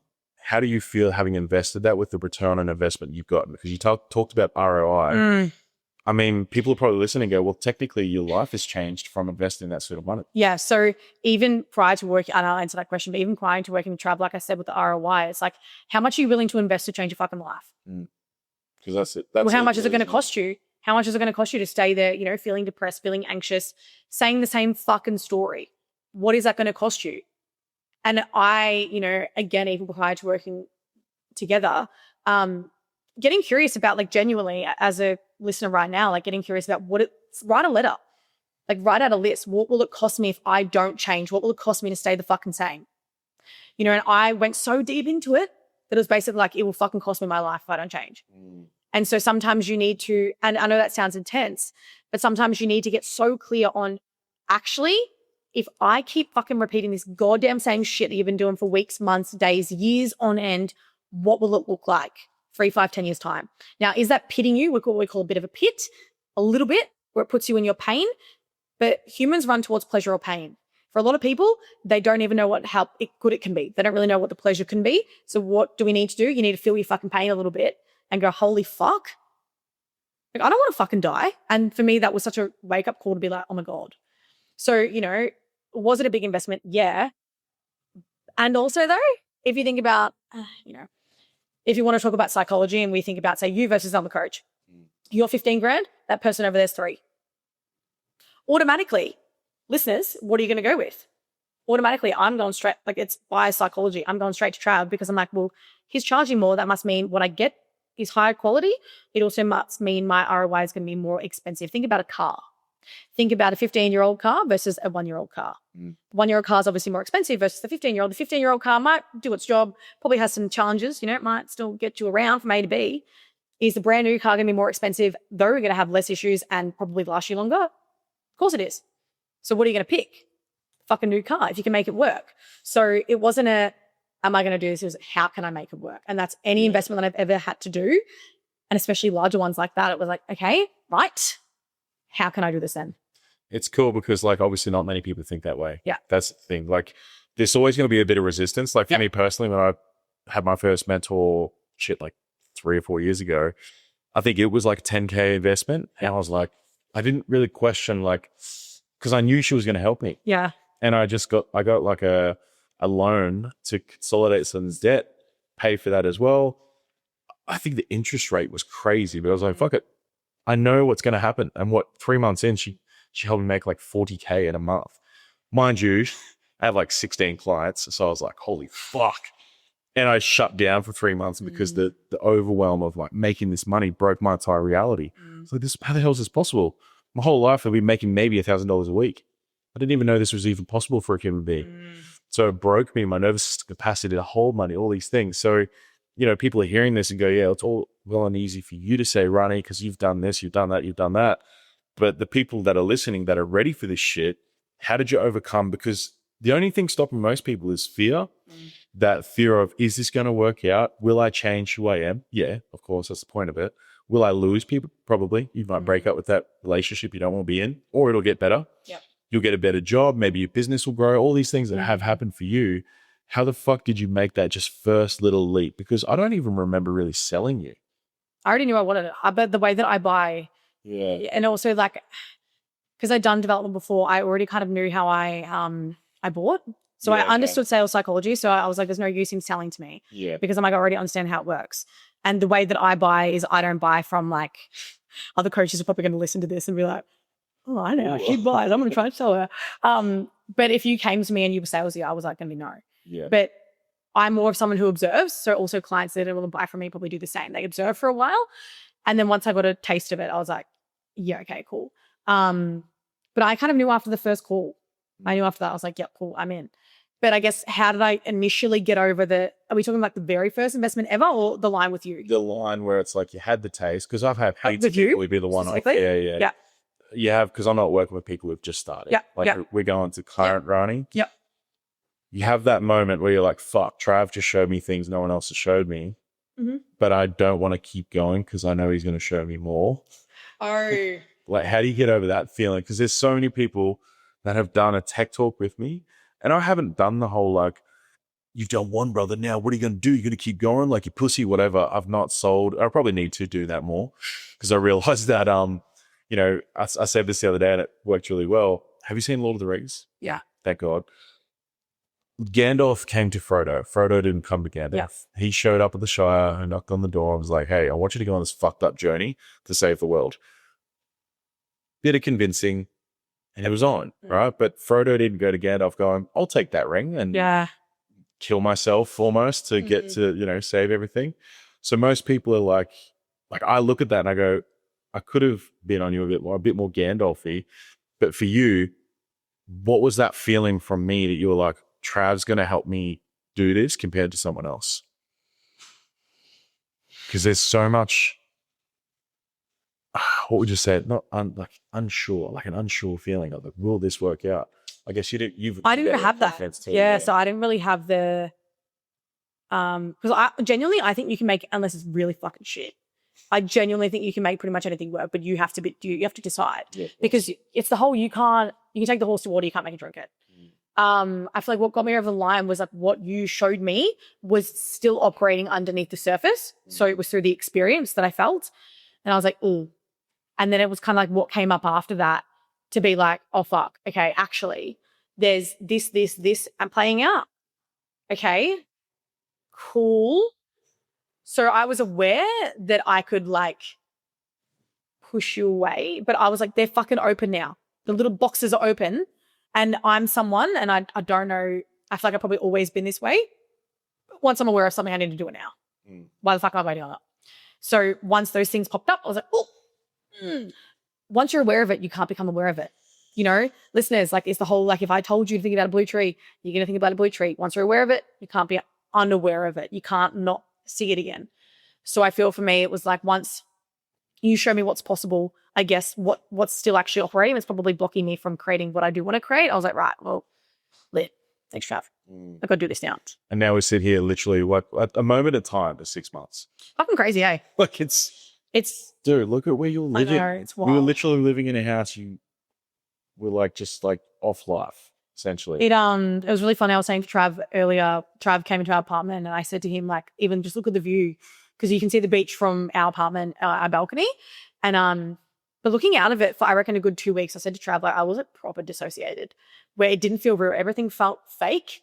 And it felt like I was like almost Airbnb-ing this house out. I was like, this is not mine yet.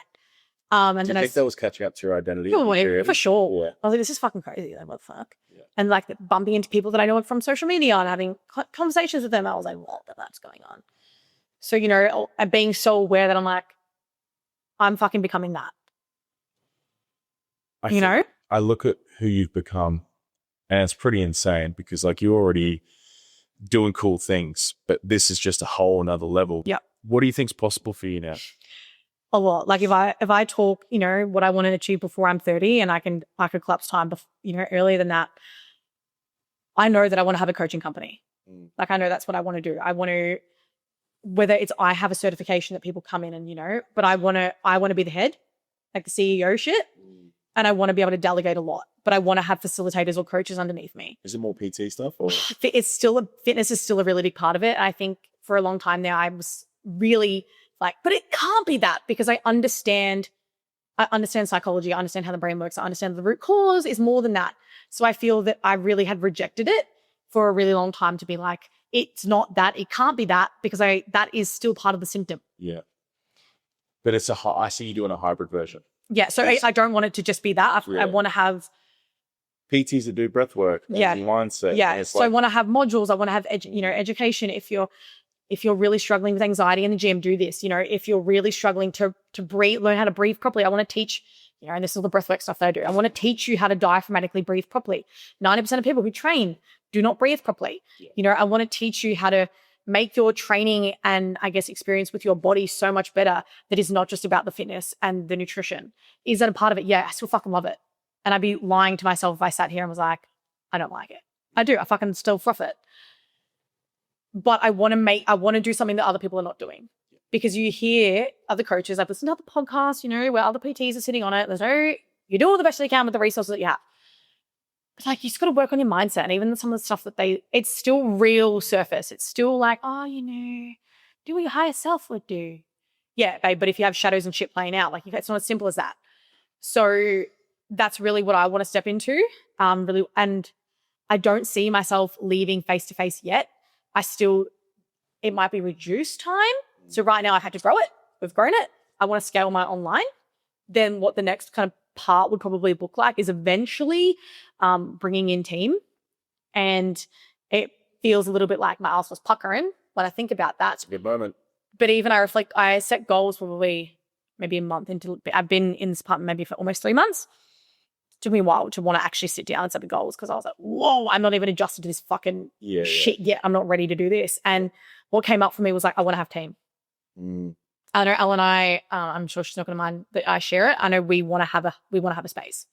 So, you know, office space, and we also want to have a gym. So we've spoken about that for years. Actually, we've talked about this, haven't we? And we saw that we looked at a place. We did. Yeah. So Elle and I have spoken about that for years. So we kind of want to be able to bring our things together and really create something special and really fucking unique. Because how many gyms, and again, there's no one that's done what we're going to do. And no one can ever duplicate or replicate what we're going to do because no one's fucking us. Even if they do, like they don't have your personality, your guys' nervous system, your guys' story. Yeah. All that sort of shit comes into play here. Yeah. And now you have the identity to catch up with those beliefs that you've always had. So you've always had these dreams and like possibilities and like, I want to make this much money. Now it's like, yeah, I can fucking do that. Yeah. You know, and people talk about like, oh, how do you make more money, Trav? I mean, you can always make more money, but you can't hold it. So like when you build capacity and understanding and you've got different behaviors and patterns, like for someone who has a story around, let's say for me, money meant something bad growing up. Yeah. So for me, as I got older, that still played out in some way. Like the last 2 years, I made more money than I had in like most of my life. And yet I spent most of it because I still had those underlying patterns of this might go, let me just spend it and get rid of it. And I don't know how to hold this.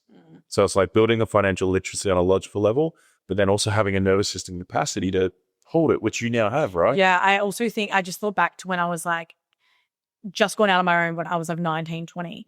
And even I think a lot of business owners probably, this is why like specifically I also really want to work with business owners like Gen Pop, sure. But when it comes to the mindset stuff, like majority of my clients become business owners or they already are business owners. Yeah.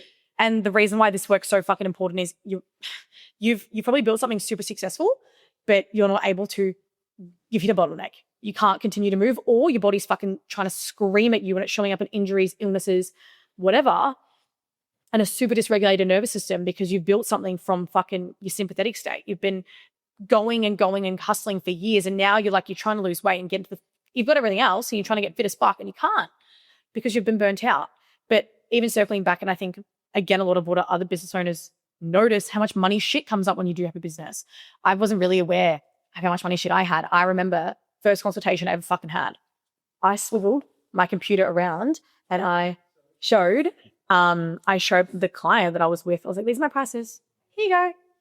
These are my prices. Take a look. Couldn't even say what I charged. Whereas now you're just like, I was like, yeah, this is my price. Yeah. This is, the minimum term. This is the onboarding fee. This is the weekly price for X amount.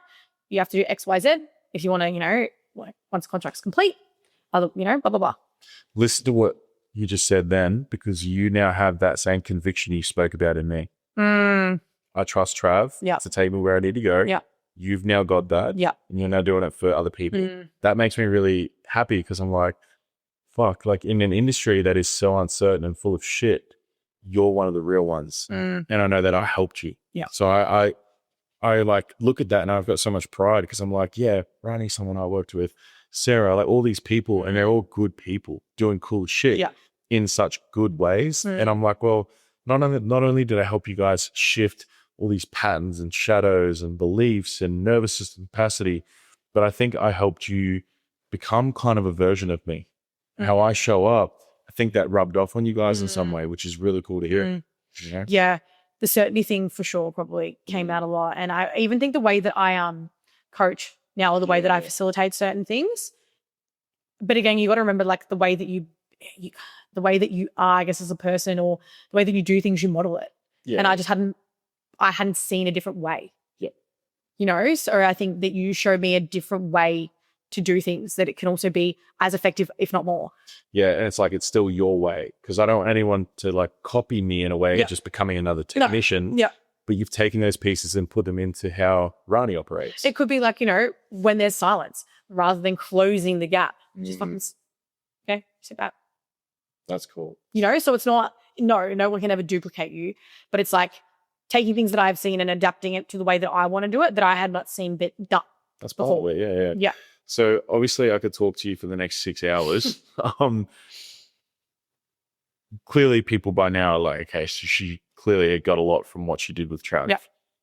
When you think about your journey, dude, what would you say to someone thinking about doing it for what's happened for you based off this?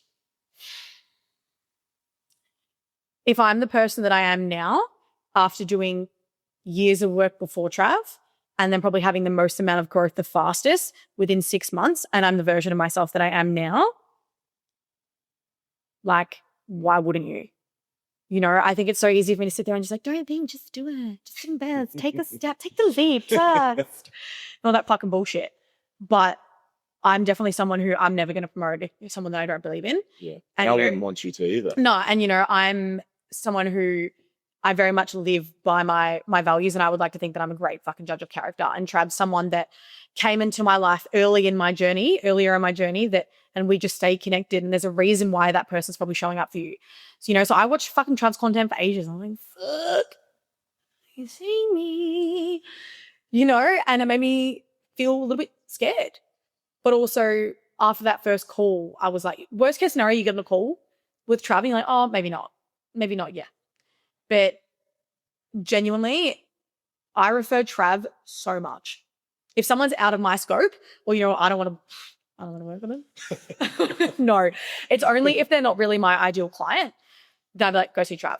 Like, is my ideal client a male in his 40s who's built the thing and hasn't disagreed? No, he's not. Yeah, he's not my ideal client. Women is mainly who I work with. I work with some men, a couple of men, but I'm still particular, you know? So especially if you're a fucking business owner, and I know a lot of people that follow you and follow me are business owners as well, if you've hit a bottleneck, whether it's with money, relationships, whatever the fuck, and you're not feeling fully like something feels off, because that's how it felt for me, or you're meant to be feeling the best and you don't, there's something playing out.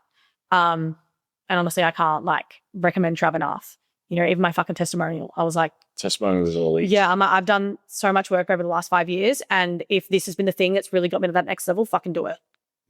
That's all I can say. Thank you. I appreciate you so much, dude. And like, just I had the best fucking time. Yeah, it was sick. And like, obviously, it's hard because I meet so many cool people and they grow so much, and I want to be friends with everyone. Yeah. But you know, you just connect with someone where you're like, nah, this is one of the homies. I appreciate, you know, the way you showed up, and then even the way you supported me after. You know, you still checked in on me. You still said nice things to me and just put effort in. And sometimes, was it the rap that really got me over the line? Yeah. Rani did this rap, and it was gun. It was actually really good. No, most people can't rap, like, at all. I reckon, hear me out, guys. If you met me in person, or maybe you probably have figured out on this podcast that I can talk pretty fast. I reckon if I was able to, which ADHD people are amazing at this. It was yesterday. This is slightly off topic, but yesterday a song played at the gym. I can like pick, oh no. And I think it's the pattern stuff. And then they're like, who sings this? And I'm like, it was like Peking Duck and a Luna George. Yeah. And I was like, if I've got this is iconic. She goes, no, it's pretty sure it's a Little Mix. I said, no, I'm pretty sure it's, anyway, search it up. Haven't heard this song in years. And it was. And anyway, I've always been convinced, like, say for Eminem, if I could actually remember the lyrics, I reckon I can fucking do it. Ooh, okay. Should that be a task? That's a challenge. That's kind of fun. That's a challenge. Yeah. Rap an Eminem song. I just have to learn the lyrics. Yes. I'm pretty good with Some Shady. That's why I chose that beat. Well, I can't remember the song is super fast. I'll remember it after, and we'll say, yeah. Was it Till I Trash? Nah, something hectic. Is it Eminem? Like, it's like, I think it's Superhuman or something like that. No. Okay. We'll have to look. We'll find it. But that'll be your challenge, that. Yeah, that's easy. But dude, thank you so much for taking your time. Like, just looking at your life of creative, who you've become, it's pretty special. Like, I always get emotional thinking about these sort of things, and that I do this for a living. Pretty fucking cool, huh? Sick. And when I first started this journey, like, we talk about investments and stuff, and some people will go, fuck, that's a lot of money. And I know, like, and when I first started doing this, I felt like a piece of shit charging for what I do. But then I go, well, hold on a second. For 6 months, I'm supporting a human being every day, literally every day, because I'm on call. Because if something goes wrong, 3:00 in the afternoon on Monday, you've got access to me. Yeah. And I tell that to you guys. Obviously, I want to create, not like you guys need me, but I'm there if you need me. Yeah. So I go, like, of course it's worth that money. And I'm changing someone's fucking life. What's that worth? And I'm not just saying, you hear coaches go, "Oh, change your life." It's Yeah, but literally life-changing shit. genuinely, and even when I said, circling back to what I said earlier, it's like, well, what is it going to cost you to stay the same? Because again, you could put, okay, cool. You want to put a house deposit down, or you want to buy a car, or whatever the fuck. Yeah, but you can still have nice shit and be miserable. Holy shit. The fact you said that, the amount of people over the last 4 years that have said, "Hey, Trav, I'd really love to do this, but I'm saving for a house deposit," which is all well and good. Yep. I never try to make them do this and like. But okay, cool. So you have a nice house and you feel miserable in it. Dean said it yesterday. It's like, if it's still a clapped out human getting in a nice new car, it's still the same clapped out human. You're still going to drive the fucking thing the same way. You're still going to be emotional the same way. Nothing changes. You might be happy for a day because you drive a nicer car. What's really nice is when you become a new human that gets in a new car. I know when I got my little Pajero, driving out of that lot and the person I'd become, it just elevated me. That's when you know something. It's not band-aiding the feeling I had. Yeah. I was someone who was becoming someone, stepping into this car that elevated me from my shitty old car. Yeah. And then I'm like, fuck, hey, this is how this feels. And it's another level of like the environment thing. And again, it's not to say that I need to get a new car, or I need to get a new house or whatever. Like there's other things that you can do. Like I take me, for example, I got a new car last year and I had still been doing so much work up until that point. So then when I did get in the car, I was like, this is the fucking energy. And then as I've developed more and more, I'm like, of course I fucking drive this car. Yeah. And of course, this is the apartment that I live in. Yeah. Anytime anyone ever comes over to our house, everyone's like, oh my God, this is so nice. I'm like, well, yeah. And this is a stepping stone. Of course it is. But it's like, I had to get to a point where I believed that I was even worthy of that. I can embody that person that fucking has that nice shit. To finish this off, what's the one thing you'd say to someone who's listened to this whole thing and they're like on the edge of finally doing the work? Even if it's not with me, I don't really give a fuck. I just want them to start something. What would you say to them?